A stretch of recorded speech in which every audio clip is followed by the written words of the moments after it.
It was supposed to be the happiest day of my life, the day my only son, Lucas, was getting married. Before we start, let me know where you're watching from and hit that subscribe button. Now let's dive into this story. I was ready to watch my son, standing beside his bride, with all the love and pride a mother could feel. But instead, I found myself staring at my phone in disbelief, heart pounding. The text came through just as I was about to leave for the ceremony. "Mom, don't come. Check your husband's garage. Trust me." I thought it was a joke at first. Lucas, always dramatic, always stirring up something to get my attention. But then I realized something wasn't right. Why would he send me a message like this on his wedding day? What could he possibly mean? Against every instinct telling me to forget it and get to the wedding, I couldn't shake the feeling in my gut. Something was off. My stomach turned as I rushed downstairs, trying to calm myself. When I opened the door to the garage, my heart skipped a beat. There it was, a box. It was carefully placed, as if someone had been expecting me. My breath caught in my throat as I lifted the lid. Inside, I found a stack of photos, each one more gut-wrenching than the last. There were pictures of Derek, my husband, with Isabel, my daughter-in-law. They were intimate. No, they weren't just intimate. They were the kind of photos you only share in secret, hidden away from the world. I couldn't breathe as I looked through them, disbelief consuming me. But then, at the bottom of the box, there was something else, a small, sleek flash drive. Hesitantly, I plugged it into my computer. The videos that appeared were more than I could have ever imagined. There they were again, Derek and Isabel, in their own world, too close for comfort, caught in the act of betrayal. I could hardly believe my eyes. Was this real? Was I really seeing what I thought I was seeing? I felt like the ground had been ripped out from under me. My heart pounded, and for a moment I thought I might collapse. But I held on. I couldn't break down yet. I took a deep breath and steadied myself. With trembling hands, I whispered to myself, "But before all of this, let me tell you how it all started. A year ago, my life was nothing like it is now. Back then, I was still mourning the loss of my husband, Richard. His death left a hole in me that I wasn't sure would ever be filled. We had been together for over 30 years. We had built our life together, from the house we lived in to the small family we'd created. And then, in an instant, it was all gone. I wasn't sure how to move forward. I had the money, a hefty inheritance from Richard, who had left me comfortable. But that didn't fill the emptiness inside of me. And honestly, I never thought I'd be interested in anyone else. But life has a funny way of throwing the unexpected your way when you least expect it. It was one afternoon in the park that everything changed. Derek was sitting on a bench, reading a book. He looked up when I walked past, and there was something in his gaze, a quiet kindness. He was older than me, maybe in his mid-50s, his hair tinged with silver, and a certain sadness in his eyes that mirrored my own. We started talking. He told me that he had been a widower for a few years. He had lost his wife unexpectedly, and that pain, much like mine, was something that never quite goes away. There was an understanding between us from the very beginning, something unspoken that made me feel safe, heard, and understood. Derek was gentle, patient. He didn't rush things. Our conversations were long, late into the night, and after a few weeks, I realized I was looking forward to them. I was smiling again. 6 months after that first meeting in the park, we were married. It all happened so quickly. But with Derek, it felt right. I was ready to open my heart again, to let someone in. We built a life together, and I thought that was enough. Derek, who had been the kind of man who cherished the quiet moments, made me believe in the possibility of love again. At our wedding, Lucas met Isabel for the first time. She was Derek's niece, or so he said. Isabel was in her late 20s, beautiful and poised. She had this elegance about her, educated, polished, and so very attentive.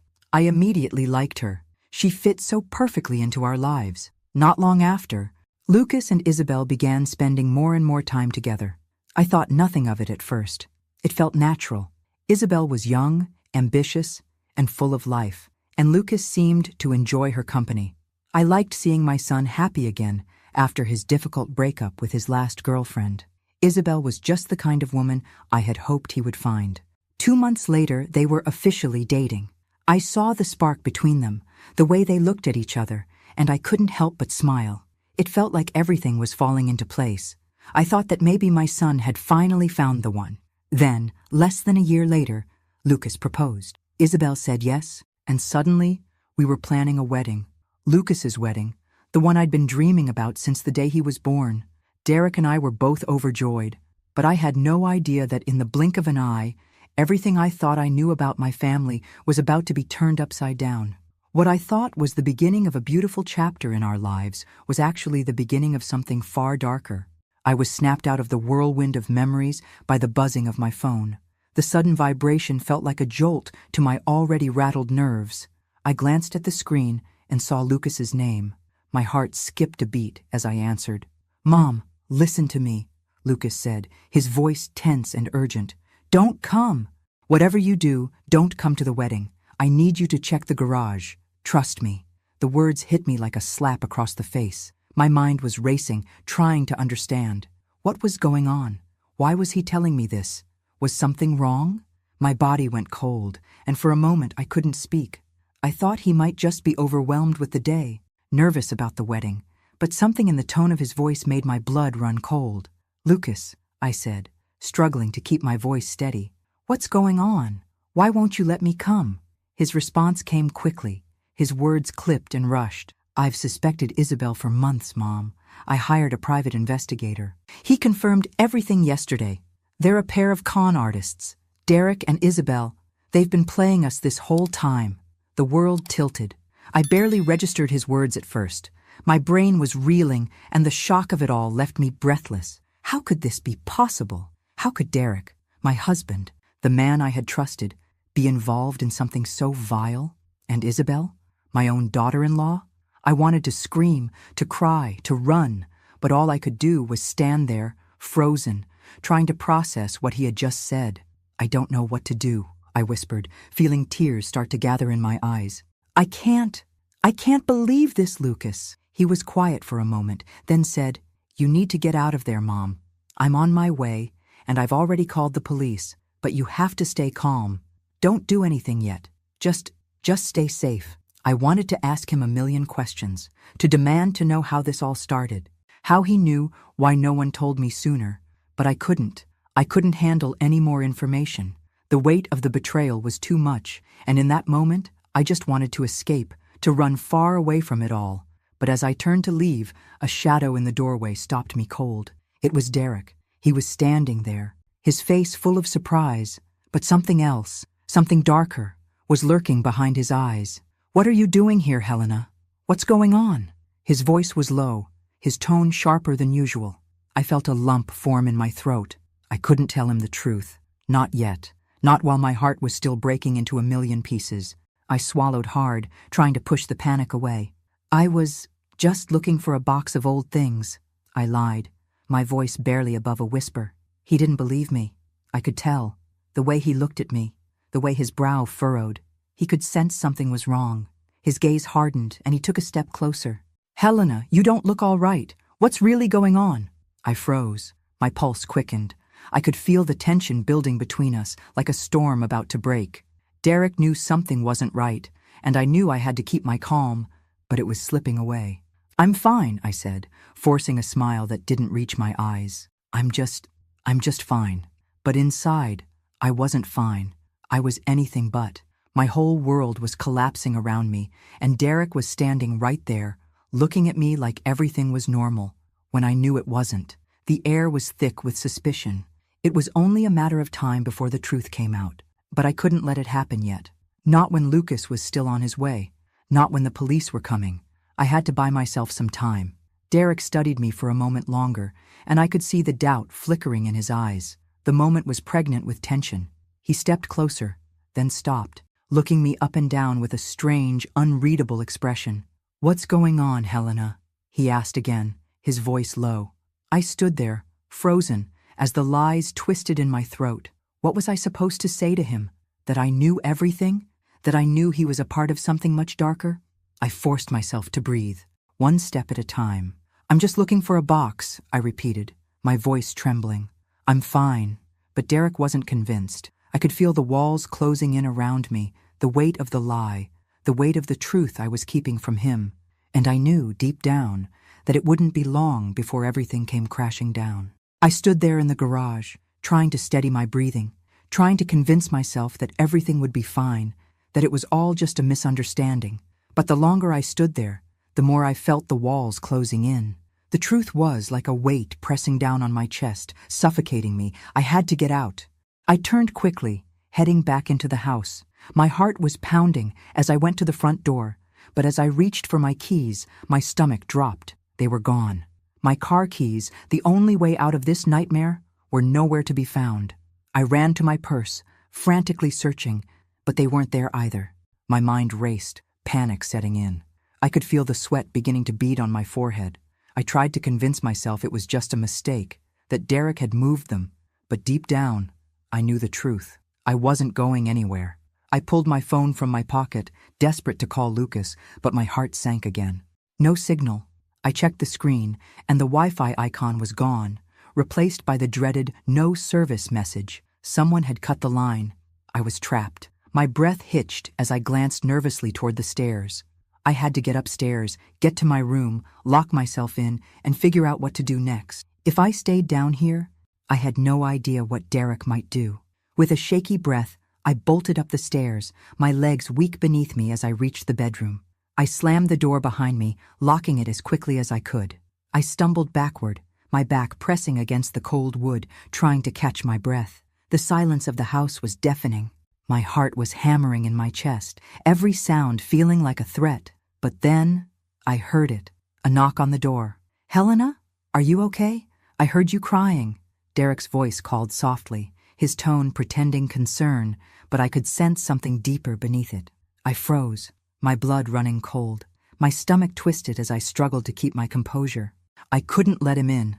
I couldn't let him see how broken I was, how terrified, but I couldn't find the words to respond, so I whispered as steady as I could manage, "I'm not feeling well, Derek. I'm fine. Please, just leave me alone." For a moment, the house was silent again. I thought maybe he'd leave. Maybe he'd let me have some time to gather my thoughts. But I was wrong. The knock came again, more insistent this time. "Helena," he said, his voice a little harder now. "You're acting strange. What's going on? I need to come in. We need to talk." I could feel the pressure mounting as I pressed myself further into the door. I couldn't let him in.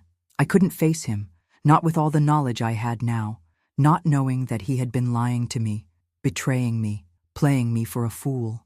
"I'm really not feeling well," I said again, my voice trembling more than I wanted it to. But Derek wasn't going to back down. His voice shifted, darker now. "Helena, something's wrong. Let me in." I closed my eyes, my heart racing. He was starting to see through my lies. I had to keep it together. But then I heard the unmistakable sound of his hand on the door handle, testing it. The lock was secure, but I knew it wouldn't hold forever. Derek was relentless, and I was running out of time. I had to think. I had to get out of here. "Helena, stop hiding. Let me in," Derek pressed, his voice now taking on an edge that made the hair on the back of my neck stand up. "You can't keep running from this." I knew he was growing frustrated, maybe even angry. His calm facade was starting to crack, and that was when I realized I was no longer just dealing with the man I had married. Derek was becoming something else, something dangerous. I could hear the anger in his voice as he began to pound on the door. "Helena, open this door!" I jumped back, startled by the force of the sound. My pulse was pounding in my ears. I could hear him outside, breathing heavily, trying to force his way in. My body screamed for me to run, to escape. But where could I go? I looked toward the window. It was too high to jump, too dangerous. But the thought of facing Derek like this, trapped in this room, I couldn't do it. I had no choice. The pounding grew louder, more insistent. "Helena!"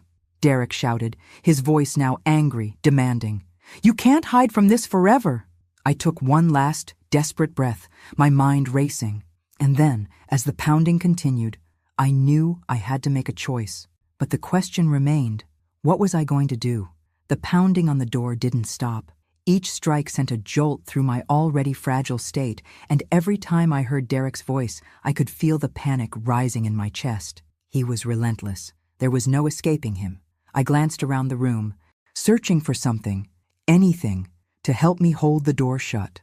My eyes landed on a small dresser in the corner, its wood sturdy enough to slow him down for a moment. Without thinking, I shoved it toward the door, trying to wedge it between the handle and the frame. The sound of the furniture scraping across the floor echoed through the silence, and I winced, hoping it was enough to keep him from getting in. I took a step back, my chest heaving as I looked at the door.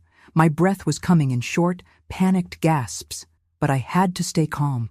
I couldn't let him in. Not now. Not when I knew what he'd done.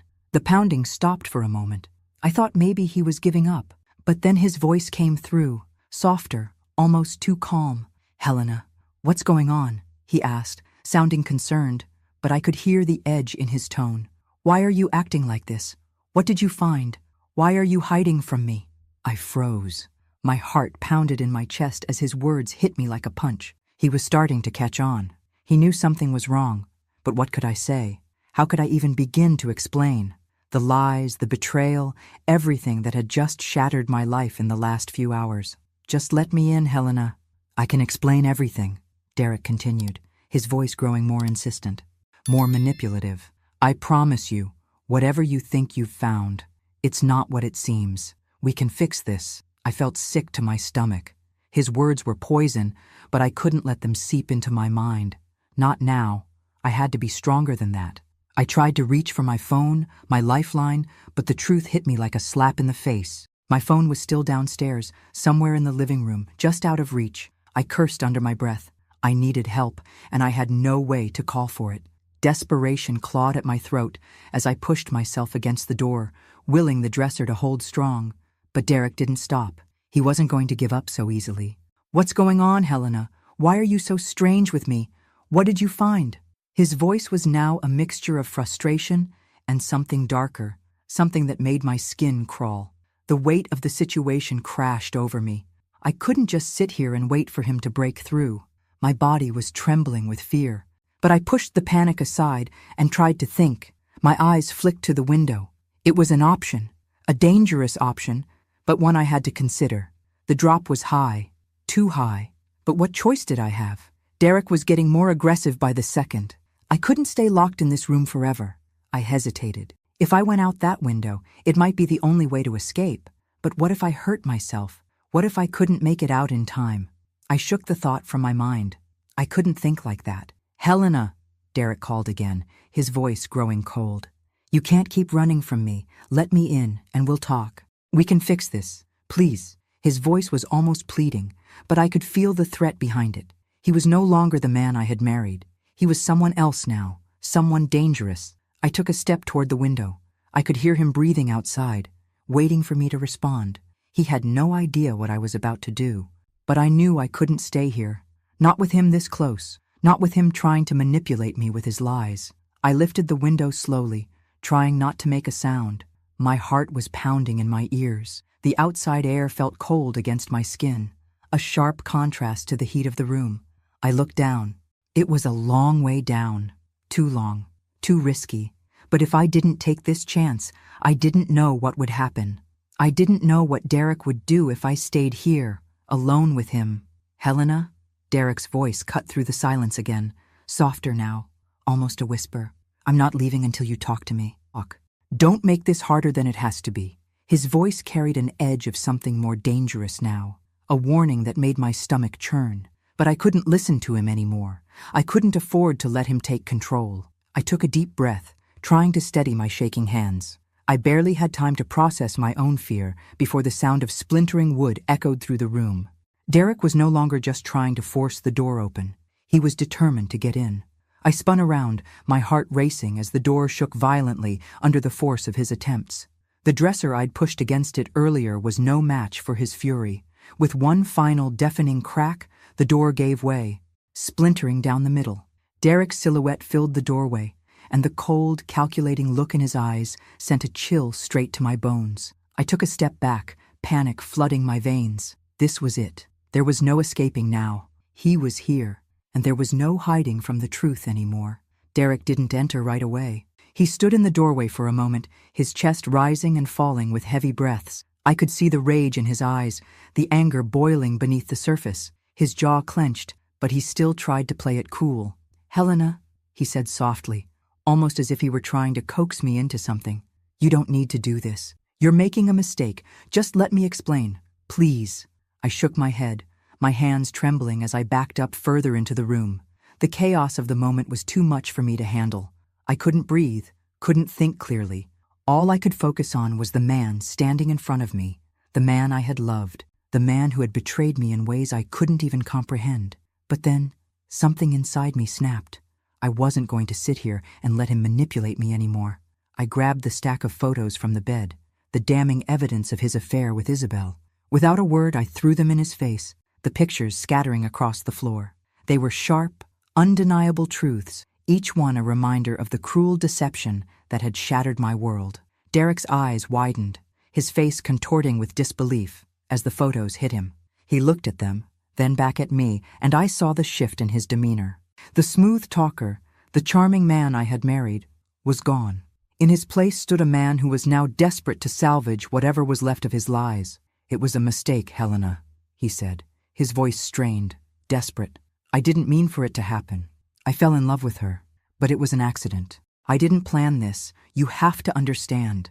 My vision blurred with fury. "You fell in love with your niece?" I spat. "Or are you just a goddamn con artist? A piece of trash pretending to be someone you're not?" Derek's face darkened, and for a moment I saw his true colors. He wasn't the man I had married. He wasn't the man I had trusted. He was something far worse. "You don't understand, Helena," he said through gritted teeth, taking a step toward me. "I was just doing what I had to do. You never gave me the love I needed. You never gave me everything I wanted. Isabel." "Shut up," I screamed, taking a step back, the anger rising in me like a tidal wave. I couldn't believe what I was hearing. "You ruined everything. You ruined me. You've been lying to me, to Lucas, to everyone." Derek's eyes flared with something dangerous. The facade cracked completely, and in that moment I realized there was nothing left of the man I once knew. He lunged at me. I didn't think. I acted purely on instinct. The lamp on the nightstand was the closest thing within reach. I grabbed it and swung it toward him with every ounce of strength I had. The glass shattered against his head, and he stumbled back, stunned. He hit the floor hard, his hands reaching for his head as blood began to stain his shirt. He groaned, his face twisted in pain and fury. I didn't wait for him to recover. I bolted for the door, my heart in my throat. I grabbed my phone from the dresser, my hands shaking uncontrollably as I unlocked it and dialed 911. "Send the police now. He's in the house. He's attacking me," I gasped, barely able to get the words out. I hung up quickly, my heart still racing, and ran toward the front door. The sound of Derek groaning in the background pushed me faster. But I didn't stop. I couldn't. I had to get out. I ran out the door, slamming it shut behind me and locking it. My hands were shaking as I turned the key in the lock. The finality of the action sinking in. I was outside. I was free. I could hear Derek shouting from inside, but it didn't matter. I wasn't going to let him control me anymore. He had taken everything from me. My trust, my love, my security. And now, he was finally going to face the consequences of his actions. I stumbled down the porch steps, my legs weak and unsteady, but I didn't look back. I couldn't. I didn't know where I was going, but I had to keep moving. I had to get away from the nightmare that had taken over my life. The air felt thick with adrenaline as I bolted out of the house, barely pausing to catch my breath before making my way to the back door. The sound of Derek's enraged shouting echoed through the house, but I didn't stop. I couldn't. I wasn't sure where I was going, but I had to get out. I had to get away from him before he regained his senses and came after me. I reached the back gate, pulling it open with shaking hands, and sprinted down the alley behind the house. My car was parked a few blocks away, and I didn't waste a second as I climbed into it and slammed the door shut. My fingers fumbled as I tried to start the engine, but I finally got it going, the sound of the engine roaring to life like a signal to my body that I needed to keep moving. As I pulled away, I dialed Lucas's number. My hands were still trembling, my breath coming in short, panicked bursts. The phone rang twice before he picked up. "Mom?" His voice was tight with concern. "Where are you? Are you okay?" "I'm fine," I lied, trying to steady my voice. I just need you to listen to me.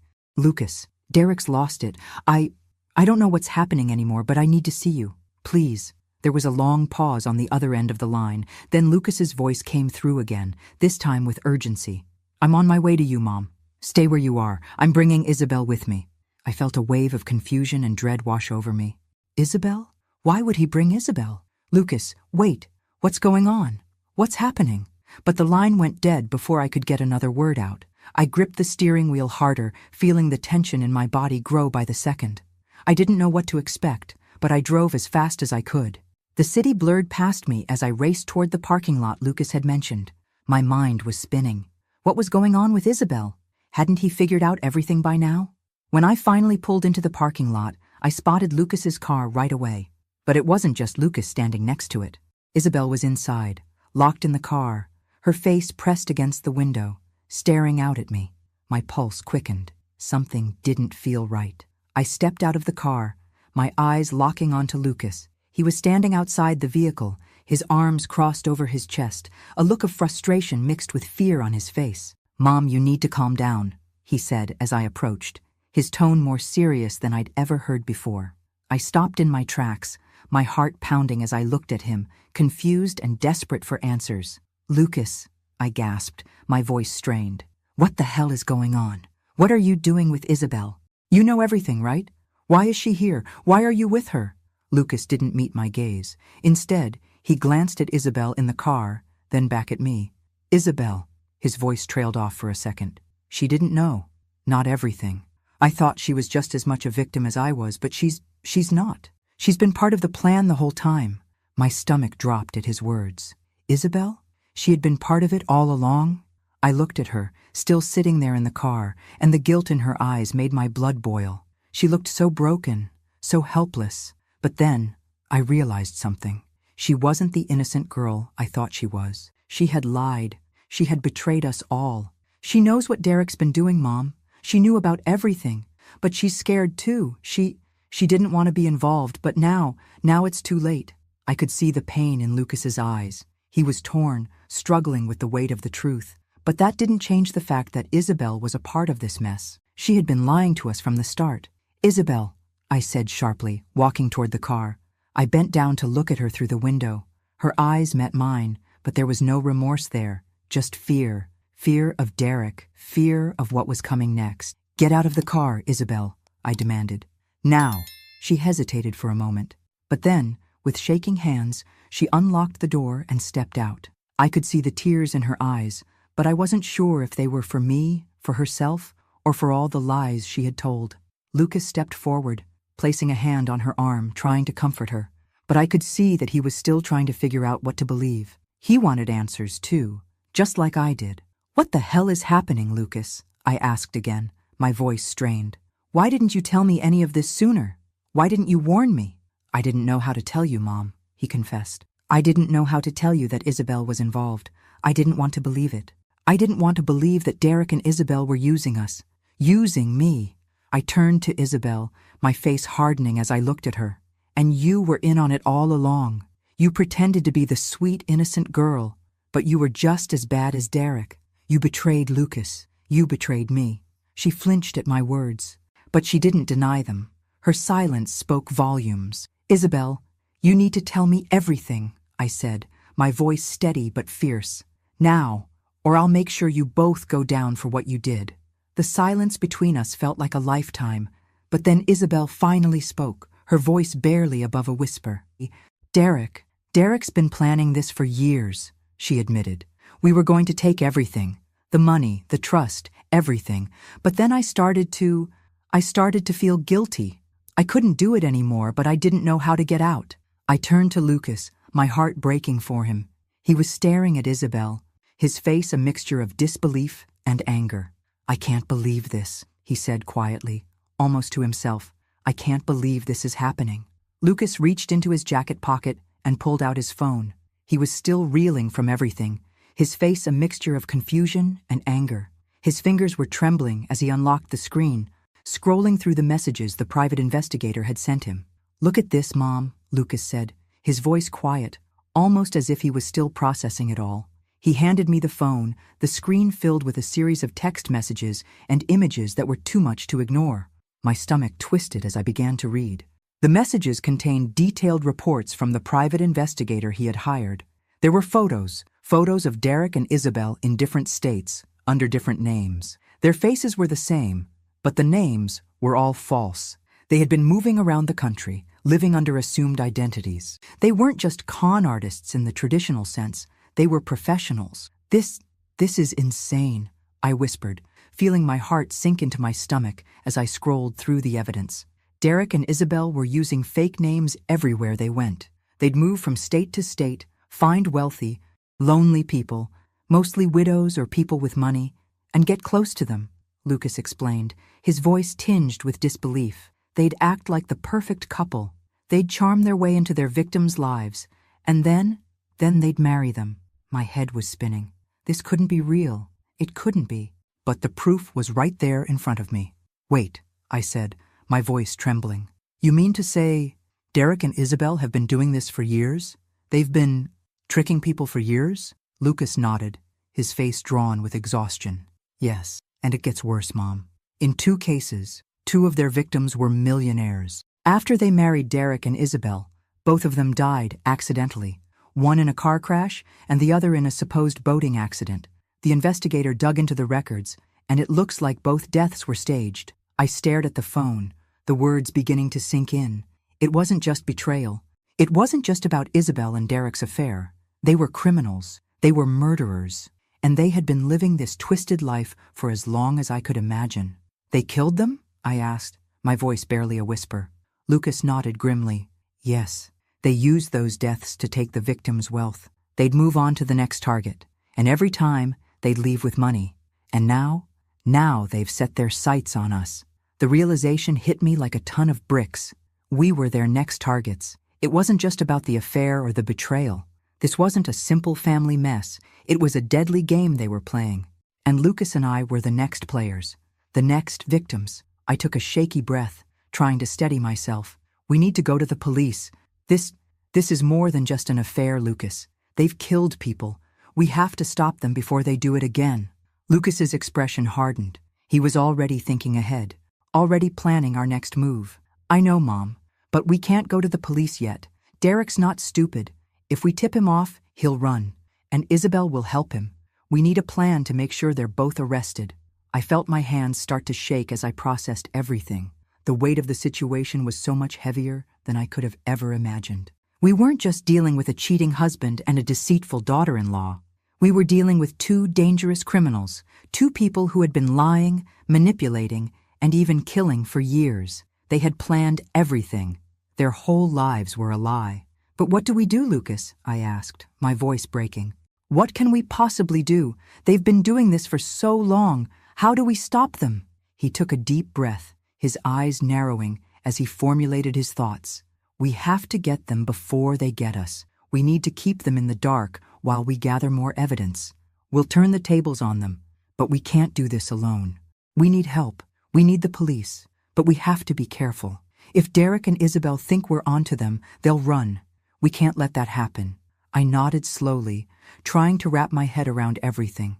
The danger was real, and it was closer than I ever imagined. They had been playing us all along, and now Lucas and I were at the center of their twisted game. We need to move fast, Lucas said, his voice firm. I'll talk to the investigator again. We'll get everything we can on them, and then we'll go to the police. But we have to be smart about it. They've done this before. They're not stupid. The weight of the situation bore down on me. But there was something else too. A flicker of something inside me. A resolve. I had lost so much already. My trust, my peace of mind, my family. But I wasn't going to lose everything without a fight. We'll do this together, I said, my voice steady. We'll make sure they pay for everything they've done. And we'll make sure no one else gets hurt. Lucas looked at me, a small, determined smile flickering at the corner of his lips. We will. We'll stop them, Mom. I promise. The parking lot was eerily quiet, but the tension in the air was thick enough to cut through. I could feel my heart pounding in my chest as I stood next to Lucas, watching Isabel from a distance, trapped inside the car. The weight of everything, betrayal, lies, and death, hung heavy over us. I didn't know what Derek would do next, but I could feel that things were about to escalate, that we were on the edge of something dangerous. Suddenly, the sound of screeching tires broke the silence. Derek appeared, his car blocking the road, his expression twisted in pure fury. As he got out of the vehicle, my breath caught in my throat. In his hand was a gun, and it was aimed straight at us. "What do you think you're doing, huh?" Derek shouted, his voice filled with rage. "You think you can trap me? Destroy my life like this?" I froze. Every instinct told me to run, to escape, but I knew it was too late. Lucas, standing beside me, moved fast. His body positioned itself between me and Derek, a silent promise of protection. I could see the resolve in his eyes, even though his face was pale with fear. "You're not getting away with this, Derek," Lucas said, his voice sharp. "The police are on their way. You're done." Derek's face twisted into a sick smile, a sneer that made my stomach churn. "The police?" he scoffed, waving the gun dismissively. "They won't make it in time. You're too late."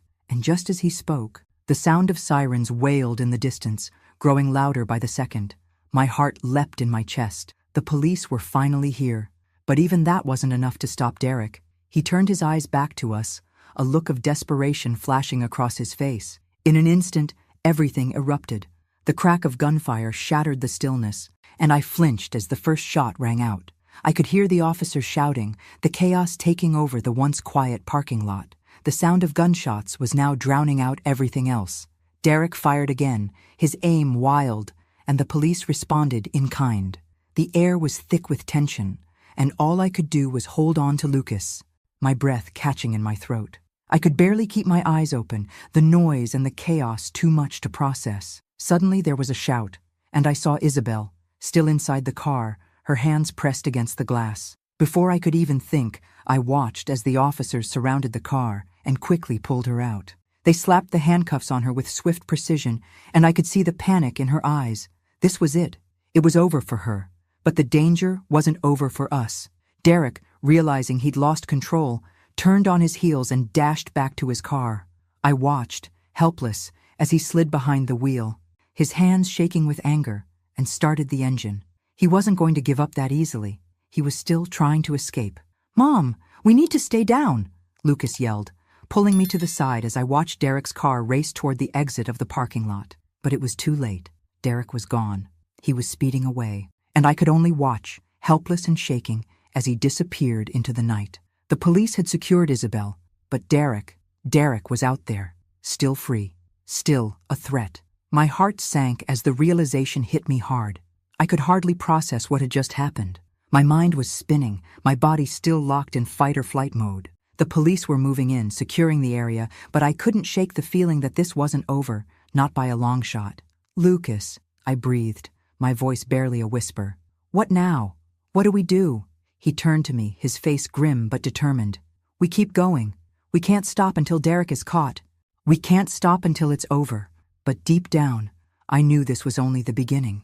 The car ride felt endless, and with each passing second, the weight of what we'd just experienced seemed to press down harder. Isabel was in the hands of the police now, but Derek was still out there, free, and I couldn't shake the feeling that we were running out of time. I glanced at Lucas, his jaw tight, eyes fixed on the road ahead. "Do you think he's gone?" I asked, my voice trembling despite my best efforts to remain calm. Lucas didn't answer right away. His hands gripped the steering wheel so tightly that his knuckles turned white. "He's still out there, Mom. He won't stop until he gets what he wants." I swallowed hard, trying to process his words. My mind raced. The entire day had been nothing but chaos, and now Derek had slipped through our fingers. He was still out there, still a threat, and I couldn't imagine what lengths he would go to for one last, desperate escape. "He's going to try to destroy us, Lucas. He's already done so much. He'll stop at nothing," I whispered, my voice barely audible over the hum of the engine. Lucas's grip on the wheel tightened even further, but he didn't take his eyes off the road. "But he won't get away with it. Mom, not this time. He's not going to destroy us. Not now." His words gave me a small sense of hope, but the fear still gnawed at my insides. Derek was dangerous, cunning, and ruthless, and we were the only ones standing in his way now. But would it be enough? As we pulled up to the house, a sense of relief washed over me. The police were already there, surrounding the property, making sure no one could get in or out without their knowledge. At least we had some semblance of safety for now. The officers were setting up a perimeter, their radios crackling with static, their movements quick and precise. They knew the gravity of the situation. I let out a shaky breath, grateful for the small bit of security. But as we stepped out of the car, I felt an unsettling sense of unease. The house, my once safe haven, now felt like a prison. It was almost too quiet, too still. "Do you feel that?" I asked Lucas, my voice thick with anxiety. "It doesn't feel right." "Does it?" He shook his head, his eyes scanning the area as if he too could feel the unease creeping in. "No, something's off. Derek, he's not here." A chill ran down my spine. We were supposed to be safe. The police had secured the perimeter, but something didn't add up. Derek had been here just hours ago.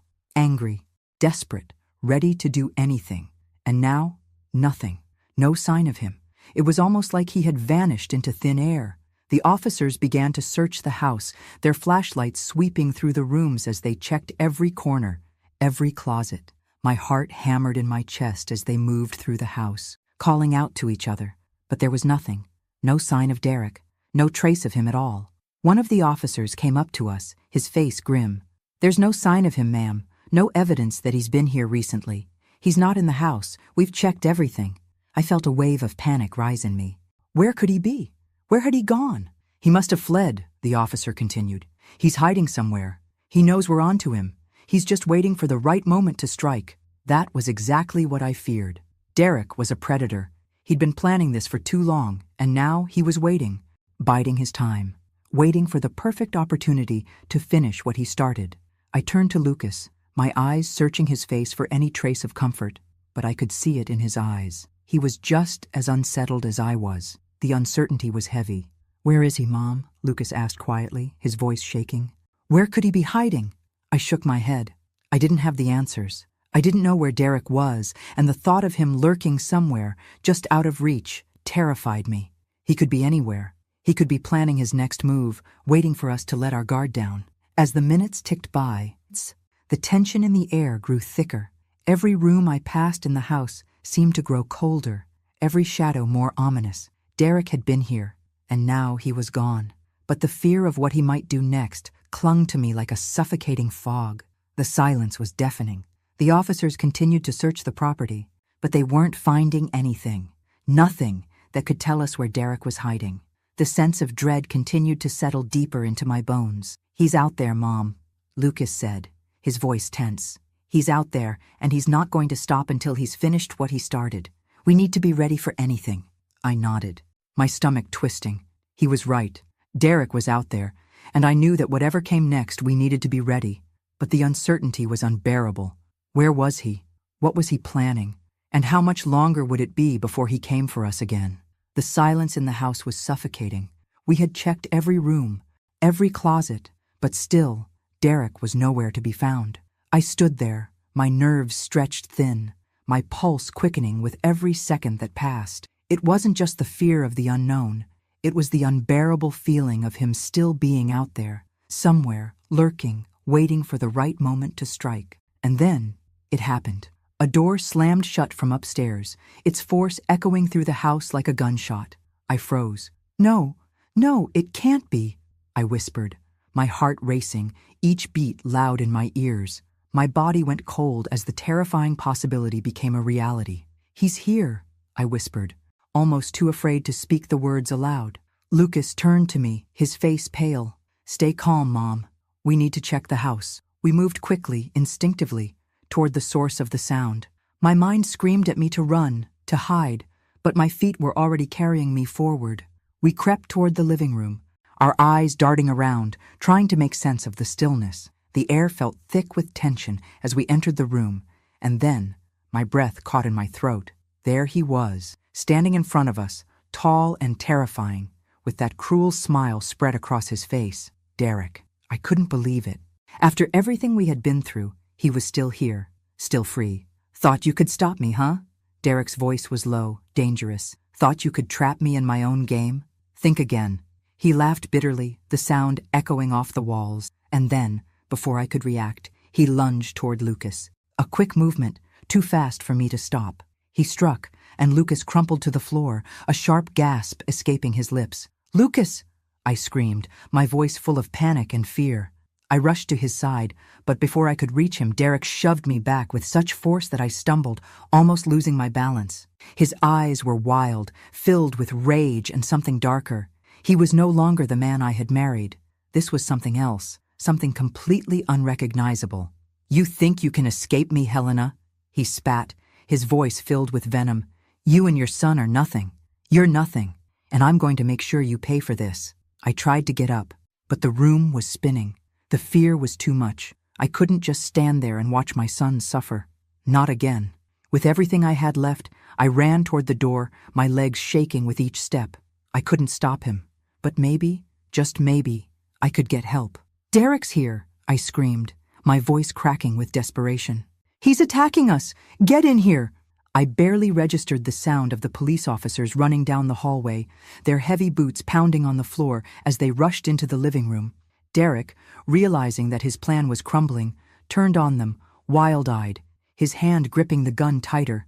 The officers moved swiftly, strategically. They were professionals. It was over. Derek's wild, erratic behavior was no match for their training. Within moments, they had him on the floor, his gun skidding across the room as he struggled beneath the weight of their bodies. "You're not getting away this time." "Derek," one of the officers said firmly, his voice cold. "This ends now." Derek's fury only intensified. He writhed beneath the officers, his eyes filled with rage. "You think this is over?" he yelled, his voice hoarse. "You'll never be safe. I'll destroy you. I'll make sure you pay for everything." This isn't the end. But it was. It was the end for him. The officers cuffed him quickly, dragging him to his feet, still struggling, still shouting threats. "You'll never escape," the officer repeated, dragging Derek out of the house and into the waiting police car. I stood there, still trying to catch my breath, my heart pounding in my chest. The man who had torn apart my family was finally being taken away. He was no longer a threat. He was no longer a danger. But the relief came slowly, like a tide that was afraid to come in fully. "Mom, it's over," Lucas whispered, his voice weak but filled with relief. He was sitting up now, wiping the blood from his lip where Derek had struck him. "He's gone. He can't hurt us anymore." I felt my legs give out beneath me, and I collapsed onto the couch, my hands shaking. It was over. But was it really? The damage had been done. Derek had taken so much from us. Our trust, our peace, our safety. I didn't know if I'd ever feel whole again. I turned to Lucas, my eyes searching his face, and for the first time in days, I felt a glimmer of hope.